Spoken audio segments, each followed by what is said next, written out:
Hello అండి, ఈ వీడియోలో డిప్లొమా ఫస్ట్ ఇయర్ ఈసీ వాళ్ళకి ఎలిమెంట్స్ ఆఫ్ ఎలక్ట్రికల్ ఇంజనీరింగ్ సబ్జెక్ట్లోని ఏసీ ఫండమెంటల్స్లోని ఒక ప్రాబ్లం చూద్దామండి.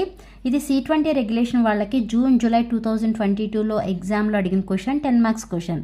Okay, A resistance of 12 ohms, inductance of 0.15 henries and a capacitance of 100 microfarads are connected in a series across a 100 volts 50 Hz AC supply.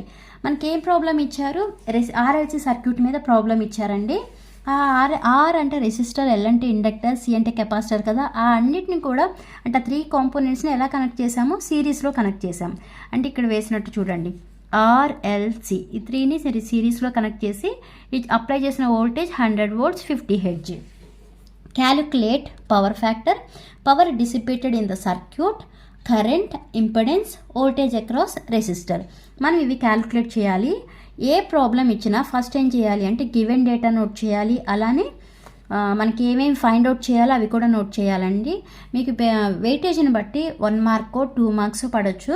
Okay, first ఇలా given data note చేయండి. Given data note ఏమేమి ఇచ్చారు? మనకి are ఇచ్చారు, L ఇచ్చారు, C ఇచ్చారు, అలానే voltage ఇచ్చారు, ఫ్రీక్వెన్సీ ఇచ్చారు. మనం ఏమేమి ఫైండ్ అవుట్ చేయాలి?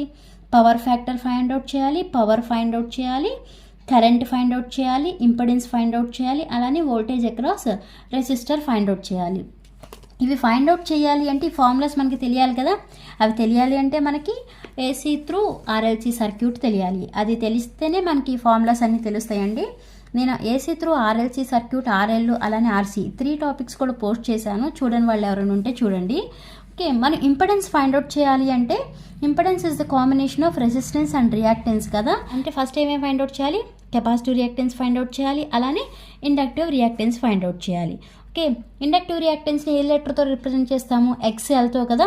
XL ఈక్వల్ టు ఏంటి ఫార్ములా? ωL. ఒమేగా అంటే ఎంత? 2πf. 2πfL equal to 2π into F అంటే మనకి ఎంత ఇచ్చారు? 50 ఇచ్చారు. అలానే ఎల్ అంటే ఎంత? 0.15. ఇవి మల్టిప్లై చేస్తే మీకు వచ్చిన వాల్యూ 47.12. ఈ ఇండక్టివ్ రియాక్టెన్స్ యూనిట్స్ వచ్చి ఓమ్స్ అండి. నెక్స్ట్ ఏం ఫైండ్ అవుట్ చేయాలి? కెపాసిటివ్ రియాక్టెన్స్ ఫైండ్ అవుట్ చేయాలి. కెపాసిటివ్ రియాక్టెన్స్ని ఏ లెటర్తో రిప్రజెంట్ చేస్తాము? XC. XC equal to formula 1/ωc. Omega అంటే 2πf. 1/2πf into C. ఇక్కడ సబ్స్టిట్యూట్ చేసుకుంటే మనకి సి వాల్యూ 100 కదా. మైక్రో అంటే 10⁻⁻6 అండి. 100 × 10⁻⁻6. ఇలా సింప్లిఫై చేస్తే మీకు వచ్చిన వాల్యూ 31.83 ohms. ఓకే, నెక్స్ట్ మనం ఇప్పుడు ఏం ఫైండ్ అవుట్ చేయొచ్చు? మనకి కెపాసిటివ్ రియాక్టెన్స్ తెలిసింది, అలానే ఇండక్టివ్ రియాక్టెన్స్ తెలిసింది కాబట్టి ఇంపెడెన్స్ ఫైండ్ అవుట్ చేయొచ్చుగా. Okay, impedance Z equal to formula R² plus XL minus XC whole square. మనకి XL ఫైండ్ అవుట్ చేసాం, అలానే XC ఫైండ్ అవుట్ చేసాం. XL ఏమో 47.12 ohms, XCనేమో అంటే కెపాసిటివ్ రియాక్టెన్స్ 31.83 వచ్చిందండి. ఈ రెండు వాల్యూస్ని ఇక్కడ సబ్స్టిట్యూట్ చేయండి. R వాల్యూ ఎంత? మనకి 12 ohms కదా. 12² plus okay 12² plus XL minus XC whole square. XL అంటే 47.12 మైనస్ XC అంటే 31.83. ఇలా సింప్లిఫై చేసేటప్పుడు మొత్తం ఒకేసారి వేస్తే ఒకసారి ఆన్సర్ రాంగ్ రావచ్చు అండి. అందుకే ఏం చేస్తారంటే ఫస్ట్ ఈ రెండు సింప్లిఫై చేయండి. ఇప్పుడు 12² అంటే ఎంత? 144 కదా. 144 ప్లస్ ఈ 47.12 మైనస్ 31.83 చేస్తే మీకు వచ్చిన వాల్యూ 15.29. ఓకే, ఇప్పుడు ఆ 15.29ని స్క్వేర్ చేయండి. స్క్వేర్ చేస్తే మీకు వచ్చిన వాల్యూ 233.78 వచ్చింది. ఇప్పుడు ఆ రెండింటిని యాడ్ చేసి అప్పుడు రూట్ అప్లై చేయండి. ఓకే, ప్లస్ 144 వేస్తే మీకు వచ్చిన వాల్యూ √377.7 వచ్చిందండి. రూట్ అప్లై చేస్తే మీకు వచ్చిన value Z equal to 19.43 ohms వచ్చింది. Okay, Z equal to 19.43 ohms వచ్చింది. ఓకే, Z వాల్యూ తెలిసిందంటే మనం కరెంట్ ఫైండ్ అవుట్ చేయొచ్చు కదా. కరెంట్ ఫార్ములా ఏంటి? I equal to V/Z. Second parameter current I equal to V/Z. I equal to V ఎంత అండి? మనకి ఇచ్చింది 100 volts కదా. 100/Z ఎంత వచ్చింది? 19.43 వచ్చింది. ఇప్పుడు 100/19.43 వేస్తే మీకు వచ్చిన వాల్యూ 5.14.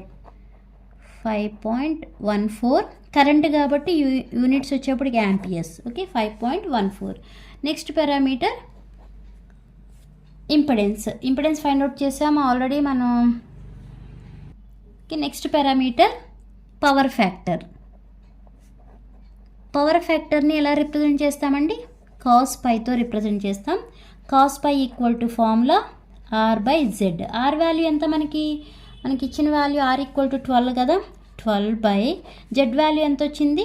19.43 వచ్చింది. ఓకే, 12 డివైడెడ్ బై 19.43 వేస్తే మీకు వచ్చిన వాల్యూ 0.61 వచ్చిందండి. 0.61. ఓకే, ఇది మీకు power factor. Next parameter power dissipated, అంటే పవర్ ఫైండ్ అవుట్ చేయాలి కదా. That is P equal to formula V into I into cos pi. Okay, V value తెలుసు మనకి, I వాల్యూ తెలుసు, అలానే కాస్ పై వాల్యూ తెలుసు. V వాల్యూ ఎంత మనకి 100 కదా, I వాల్యూ ఎంత వచ్చింది? 5.14 వచ్చింది. అలానే కాస్ పై వాల్యూ ఎంత వచ్చింది? 0.61 వచ్చింది.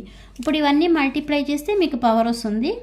0.61 ఇంటూ 5.14 ఇంటూ 100 చేస్తే మీకు వచ్చిన value power P equal to 317.4 వచ్చిందండి. ఓకే, 317.4 యూనిట్స్ వచ్చేప్పటికి పవర్ యూనిట్స్ వాట్స్. నెక్స్ట్ ఇంకేముందో మనం ఫైండ్ అవుట్ చేయాల్సింది voltage across resistor. Okay, 5th point voltage across resistor అంటే విఆర్ ఈక్వల్ టు ఫార్ములా ఏంటి? ఐ వాల్యూ ఎంత వచ్చింది మనకి? 5.14 ఇంటూ ఆర్ వాల్యూ ఎంత ఇచ్చారు? 12 కదా ఆర్ వాల్యూ. ఇప్పుడు ఆ రెండింటిని మల్టిప్లై చేయండి. 12 ఇంటూ 5.14ని మల్టిప్లై చేస్తే మీకు వచ్చిన వాల్యూ 61.68 వచ్చిందండి. Okay, 61.68 volts. ఇలా ఫైండ్ అవుట్ చేయాలి. ఏంటంటే 10 మార్క్స్ ఈజీ ప్రాబ్లమ్స్ అన్నమాట. ఓకే, ఈ వీడియో మీకు అర్థమైతే లైక్ చేయండి, షేర్ చేయండి, అలానే సబ్స్క్రైబ్ చేయండి. Thanks for watching.